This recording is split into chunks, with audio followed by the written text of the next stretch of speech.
लोकसभा चुनाव के बीच जनसत्ता दल के चीफ राजा भैया खासा एक्टिव हो गए हैं।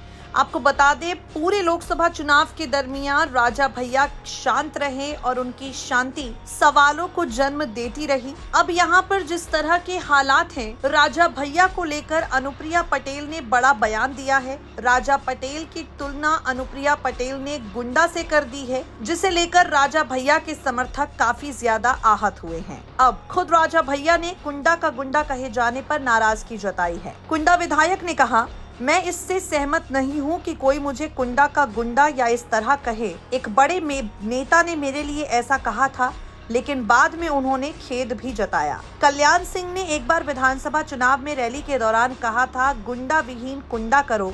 हमको बुरा लगा। उन्होंने किसी का नाम नहीं लिया था, लेकिन ये स्पष्ट था कि उन्होंने ऐसा हमारे लिए कहा। चुनाव जीतने के बाद हम कल्याण सिंह के पास पहुंचे। मैंने उनसे कहा कि इस तरह आप मुझे सालों से जानते हैं, लेकिन आपने ऐसा क्यों कहा। इस पर वो पहले हंसे और उन्होंने कहा, विजय की बहुत शुभकामनाएं, पहले तुम मिठाई खाओ। राजा भैया ने कहा, हमने कल्याण सिंह जी से कहा कि हम मिठाई बाद में खाएंगे, कि आप पहले ये बताएं आपने ऐसा क्यों कहा। इस पर उन्होंने कहा, हमें खेद है। ये उनका बड़प्पन था। इसके बाद उन्होंने मुझे आशीर्वाद दिया और मिठाई खिलाई। आपको बता दें, राजा भैया ने इन सबके बीच आपको बता दें, सपा या भाजपा किसी को लेकर किसी से भी कुछ भी समर्थन देने से मना कर दिया।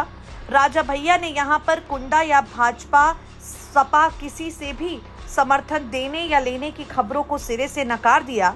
लेकिन कुंडा विधायक राजा भैया ने मिर्जापुर से अपना दल एस की उम्मीदवार अनुप्रिया पटेल से अपनी नाराजगी जाहिर की है। साफ साफ राजा भैया ने कहा है कि वो इस तरह के बयानों की उम्मीद नहीं करते और ऐसे बयानों से वो आहत होते हैं।